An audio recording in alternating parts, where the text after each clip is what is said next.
Good morning. Welcome to the session on role of catering establishment. आज हम बात करेंगे केटरिंग एस्टैब्लिशमेंट का रोल क्या है under introduction to food and beverage industry.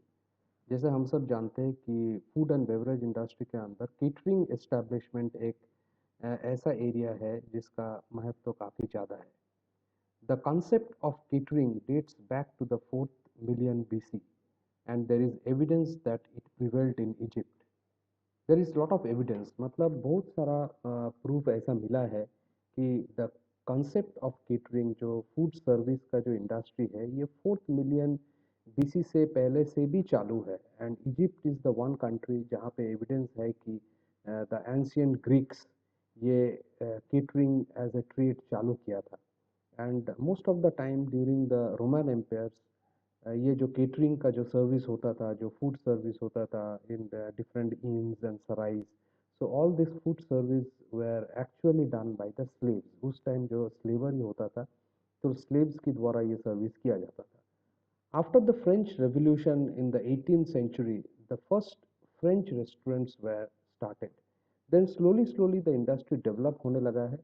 And 18th century में जब फ्रेंच रिवोल्यूशन हुआ उसके बाद पहला जो है फ्रेंच रेस्टोरेंट स्टार्ट हुआ है। So this is how the catering industry actually evolve. ऐसा ये पूरा इंडस्ट्री धीरे धीरे चालू हुआ।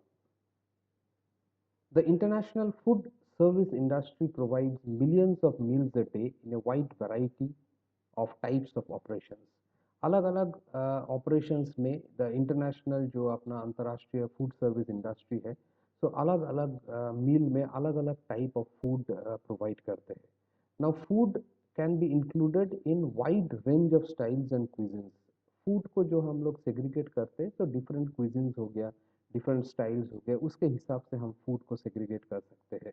जैसा अभी इंडिया में अपना इंडियन फूड हो गया है, चाइनीज़ में द कैटेगरी हो गया चाइनीज़ फूड हो गया, आपका फ्रांस में हो गया French food. And France people are the one जहाँ से ये फूड इंडस्ट्री पहले शुरू हुआ था। जैसा मैंने बताया कि फ्रेंच रेवोल्यूशन के बाद में फर्स्ट फ्रेंच रेस्टोरेंट चालू हुआ। सो द डिफरेंट स्टाइल्स आ गया फूड में। सो अलग अलग कंट्री का अलग अलग स्टाइल है, अलग अलग कंट्री का अलग अलग इंग्रेडिएंट है जिसको यूज़ करके वो लोग खाना बनाते हैं। सो फूड का जो है एक अलग सा स्तर बन गया है। एंड ये इंडस्ट्री में फूड का एक ऐसे जगह बन गया है कि food became as a style icon from different cuisines and from different countries. Then खाने के साथ साथ बेवरेजेस भी सर्व होने लगा है as a part of the catering of food service industry. Beverage मतलब यहाँ पे दो टाइप का बेवरेज के बारे में हम लोग बात कर रहे हैं। जैसे पानीय होता है, उसमें एक होता है अल्कोहलिक एंड दूसरा होता है नॉन अल्कोहलिक। नॉन अल्कोहलिक मतलब इट इंक्लूड्स मिनरल वाटर, आपका जूस हो गया, स्क्वाश हो गया, बटर मिल्क हो गया, ये सब नॉन अल्कोहलिक बेवरेज हो गया। एंड अल्कोहलिक बेवरेज में हो गया जो इसमें अल्कोहल कंटेंट है, जैसा अपना वाइन हो गया, विस्की हो गया, बियर हो गया, जिन हो गया, वोडका हो गया, टकीला हो गया। So these are all different types of alcoholic beverage जो ये फूड सर्विस इंडस्ट्री में सर्व होने लगा। Catering and food service industry plays an important role in the promotion of local food features and culture. इसका मतलब क्या है, जो भी देश अब जहाँ पे भी ये catering and food service industry चालू हुआ और धीरे धीरे फ्लरिश होने लगा है, सो दिस इंडस्ट्री एक्चुअली उनका वो जगह का जो लोकल फीचर्स है, लोकल फूड है, लोकल कल्चर है, ये सबको प्रमोट करने लगा है। तो आज के डेट पे भी दुनिया में काफ़ी सारा ऐसा फूड का फेस्टिवल्स होता है जो एक यूनिक आइडेंटिटी है वो सब जगह का। फॉर एग्जांपल कुछ एग्जांपल्स मैं आपको देना चाहूँगा। जैसा हो गया आपका जर्मनी में म्यूनिक बोल के जो जगह है वहाँ पे एक फेस्टिवल होता है, उसका नाम है बियर फेस्टिवल। तो इसमें क्या होता है, एक दिन ये बियर फेस्टिवल का जब डेट आता है तो all the German, because Germany में बियर जो बनता है which is actually an alcoholic beverage, जो अल्कोहलिक बेवरेज है, बट जर्मनी जर्मनी में उसका रेगुलेशंस के हिसाब से अल्कोहलिक कंटेंट बहुत कम रहता है। एंड दैट्स द रीज़न उसको काफ़ी सारा नॉर्मली हम लोग जैसा जूस या कोई चाय कॉफ़ी का ड्रिंक जैसे इस्तेमाल करते हैं, तो जर्मनी में दे ड्रिंक बियर। तो वो लोग बियर पीते हैं उस हिसाब से, तो उनको अल्कोहलिक बेवरेज की कैटेगरी में वो लोग उतना स्ट्रॉन्ग उसको प्रमोट नहीं करते हैं। तो जर्मनी में there is a festival called as beer festival जो हर साल म्यूनिक में होता है। एंड जैसे कि आप ये फोटो में देख सकते हैं, there are lot of Germans who are holding a glass of beer, सब एक ग्लास ऑफ बियर होल्ड करके एक फेस्टिव का ओकेशन क्रिएट हो जाता है, एक फेस्टिवल हो जाता है। तो इसके अंदर काफ़ी वेराइटीज़ ऑफ बियर सर्व होता है, वेराइटीज़ ऑफ फूड सर्व होता है। तो ये जो फूड एंड बेवरेज इंडस्ट्री जो दोनों कंबाइन करके जो एक फेस्टिवल का लुक दिया है, तो ये बियर फेस्टिवल अभी एक फीचर हो गया जर्मनी का। एंड जर्मनी का जो लोकल कल्चर है और फूड कल्चर है, ये दुनिया में ये प्रसिद्ध हो गया as a beer festival of Munich for Germany. Similarly, if we see, there is one more festival called as pickled cabbage festival, which is held every year in South Korea. Now, South Koreans का food का menu में आप अगर देखेंगे, एक particular identity है जहाँ पे वो लोग ये अपना जो कैबेज हो गया या जो रेडिश हो गया, इसके अंदर पिकल का इस्तेमाल करते हैं। And pickle cabbage is a very very important dish in south Korea. तो ये पिकल कैबेज का उन्होंने एक उनका एक कल्चर बन गया, उनका एक फेस्टिव ओकेशन बन गया, and they started celebrating and commemorating as a pickled cabbage festival. So pickled cabbage festival South Korea के लिए फेमस हो गया। तो आप जैसे देख रहे हैं कि ये हर एक फूड एंड केटरिंग जो मिला के जो एक एक फेस्टिवल का रूप लिया है, तो हर एक देश में ये एक एक फेस्टिवल फेमस हो गया। सिमिलरली हम बात करेंगे अगर ब्राज़ील का, ब्राज़ील में कार्निवल, हम लोग सब मालूम है कि carnival is one of the biggest festive activities in Brazil. और ब्राज़ील में सांबा कार्निवल हो गया। यहाँ पे not only their culture, their dance, उनका यूनिफॉर्म, हाँ, जो कार्निवल जो यात्रा रोड में जो निकलते हैं, ये सब तो है ही। एक कार्निवल का लुक है जो जहाँ पे पूरा देश एक फेस्टिव लुक में आ जाता है। बट उसके साथ साथ है काफ़ी टाइप ऑफ फूड्स वहाँ पे सर्व होता है, काफ़ी टाइप ऑफ बेवरेजेस वहाँ पे सर्व होता है। तो ये फूड एंड बेवरेज जैसे कि आप देख रहे हैं, एक पर्टिकुलर आइडेंटिफिकेशन हो गया एक एक कंट्री के लिए। So because it became a particular identification for each and every country, तो this creates lot of opportunity for that particular country. Specially हम अगर एम्प्लॉयमेंट के बात करेंगे या आइडेंटिटी के बात करेंगे या कल्चरल आउटलुक के बात करेंगे उस कंट्री का, so food and beverage industry जो बिकॉज ऑफ देयर ग्रोथ, ये जब ग्रो कर रहा है तो एक कल्चरल आइडेंटिटी भी उस कंट्री का ग्रोथ कर रहा है। So that is the reason we say that food and beverage industry एक एम्प्लॉयमेंट के लिए एक बहुत ही महत्व पार्ट है एक कोई भी देश के लिए। In recent years, the development of global catering and food service industry maintains a rapid and healthy momentum of tourism development. Now, आज के डेट में क्या हो गया, ये जो catering and food service industry जो चालू हुआ है, एंड जिस हिसाब से इसका ग्रोथ हुआ है, जिस मोमेंटम से ये डेवलप हो रहा है, ये एक टूरिज्म डेवलपमेंट का अहम हिस्सा बन चुका है। ना कोई भी कंट्री में आप चला जाइए या अपना देश का ही देख लीजिए, कोई भी स्टेट में कोई भी फेस्टिवल होता है, तो उस फेस्टिवल का ओकेशन में फूड एंड बेवरेज का एक बड़ा इम्पोर्टेंट स्थान रहे हैं। सो आप इंडियन टिपिकल फेस्टिवल भी ले लीजिए, आप दिवाली ले लीजिए, दशहरा ले लीजिए, गणेश चतुर्थी ले लीजिए, होली ले लीजिए, कोई भी फेस्टिवल ले लीजिए, वहाँ पे फेस्टिव अपना जो ओकेशन, कॉस्ट्यूम्स और रिचुअल्स, ये तो है ही जो हमारा हमने जो अपना इनहेरिट किया है अपना फोर फादर्स से, वो सब तो है। बट उसके साथ साथ फूड एंड बेवरेज का जो महत्व है, ये एक बड़ा इम्पोर्टेंट एरिया है। एंड ये जितना दिन दिन बीते जा रहा है, ये demonstration of food and beverage काफ़ी बढ़ते जा रहा है। आप देखेंगे हर एक फेस्टिव ओकेशन में काफ़ी सारा फूड स्टॉल्स लगते हैं। हम लोग पहले मेला में जाते थे जहाँ पे normal the traditional Indian food मिलता है, बट आज के डेट में आप if you go, there are food melas, there are different both organized sector as well as unorganized sector। Unorganise sector में आपको ये जितना भी स्ट्रीट फूड वेंडर्स मिलेगा, एंड ऑर्गेनाइज सेक्टर में आप ये देखेंगे कि गवर्नमेंट से प्रोमोट करके एक कोई जगह नियुक्त करके वहाँ पे फूड एंड बेवरेज का जितना भी स्टॉल्स होता है, वो फूड क्या होता है, वो लोकल जो जगह है, लोकल जगह का जो फूड को दुनिया के सामने लेके आता है। सो पीपल, बाहर से लोग आते हैं, जो टूरिस्ट आते हैं, वो लोग आके अपना different varieties of food taste करते हैं। And different varieties of foods में डिफरेंट इंग्रेडिएंट्स जो यूज होता है, वो हमारा जो कल्चर को दर्शाता है। So this is how the food and beverage industry is slowly and steadily growing. A wide variety of catering products and different styles of food culture has been shaped in the background of different regions and culture. That means हर एक state में हमारा India में हर एक state में आप अगर जाएंगे तो हर एक स्टेट में एक अलग अलग कल्चर है फूड का।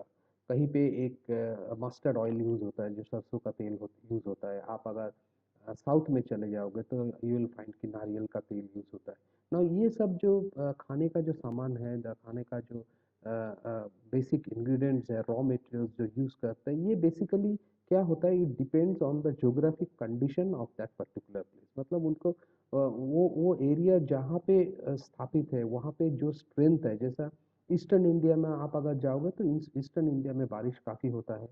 हाँ, वहाँ पे फ्रेश वाटर लेक्स बहुत सारा है। तो उसमें क्या होता है क्योंकि बारिश जहाँ जहाँ पे ज़्यादा होता है वहाँ पे चावल का उत्पत्ति ज़्यादा होता है।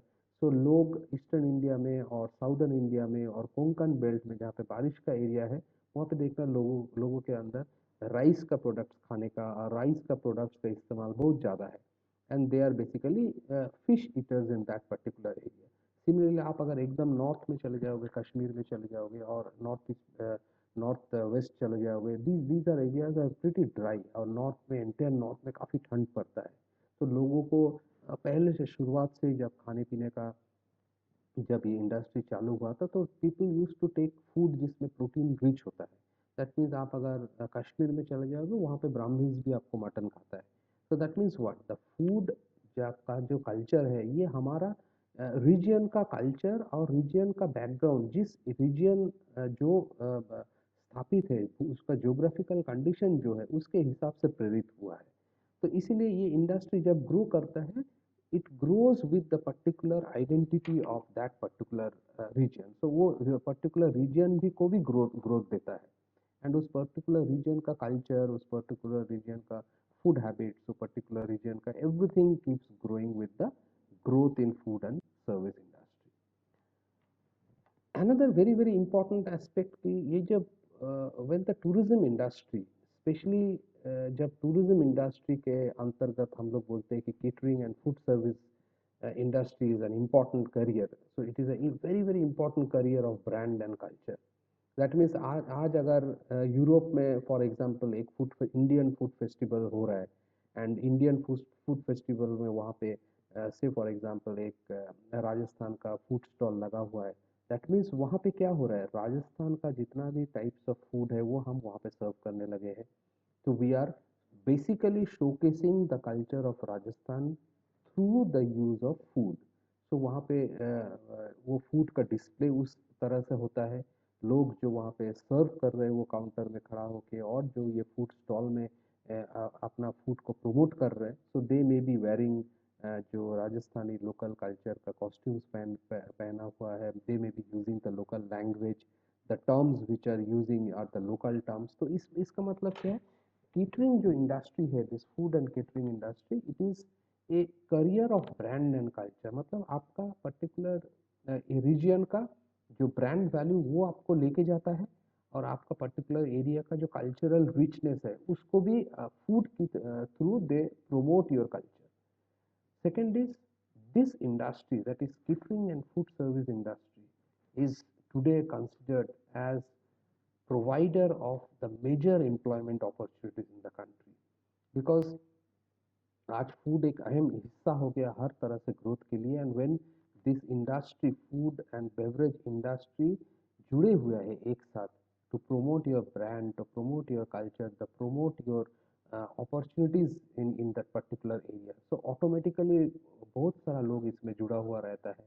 अगर खाना बना रहा है तो उसके अंदर कुक है तो जो खाना का डिस्प्ले कर रहे हैं उसके लिए service people are there. So it needs lot of people. मतलब बहुत सारा मैन पावर का ज़रूरत पड़ता है ये इंडस्ट्री को चलाने के लिए। And that is probably one of the reason that why we say कि food and beverage the service industry is a strong provider of employment opportunities।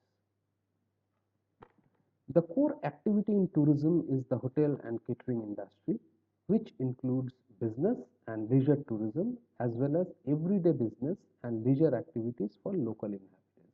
Now, इसका जो मेन एक्टिविटी है जो food and this catering industry का जो main activity in food and catering industry में है it includes both business and leisure tourism। That means लोग जो जो बाहर से आपके देश में आते हैं कोई बिजनेस के लिए कोई काम के लिए उनके लिए भी खाने पीने का सामान ज़रूरी है उनको भी they also get involved to know the local culture. They also get involved in the food restaurants to eat your local food. So आपका local region का जो brand value ये catering industry बढ़ाता है but at the same time it serves to everyone जो business के लिए आता है उनके लिए भी है जो leisure के लिए आता है उनके लिए भी है catering is still perceived as an opportunity available to people of all ages which do not require much capital investment or many qualification.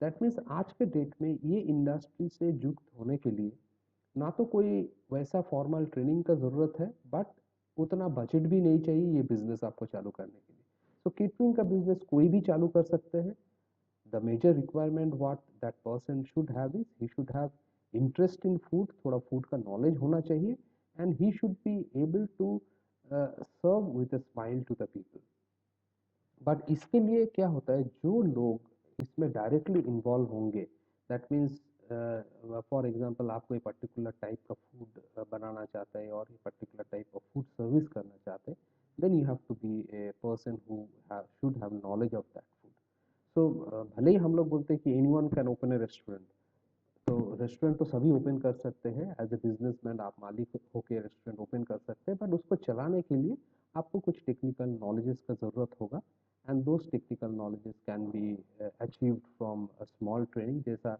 ये जो क्लास का सेशन चल रहा है ये क्लास देख के आपको काफ़ी नॉलेज आएगा but at the same time वो स्किल डेवलप करने के लिए आपको प्रैक्टिकल इंडस्ट्री में जाना पड़ेगा एंड ये स्किल एक्वायर करना पड़ेगा दस the development of hotel and restaurant chains is gradually increasing the amount of wage earning jobs available. That means आज के डेट में जो ये इंडस्ट्री में कोई भी अगर रेस्टोरेंट का बिजनेस में आ जाता है या रेस्टोरेंट ओपन करते हैं so that person has to keep someone who is skilled. So that is the reason I am saying that it is gradually increasing the amount of wage earning jobs available, which may increase the economic development of tourism and travel industry as a whole. तो आज जब इतना लोगों को opportunities मिलेगा तो ये industry जितना ग्रो करेगा स्किल बेस्ड जॉब का जो स्किल बेस्ड जॉब का जो रिक्वायरमेंट है वो बढ़ते ही जाएगा and more people in India will get a job opportunity. So thank you so much. This is few basic on the role of catering establishment. Now slowly हम लोग आगे जाएंगे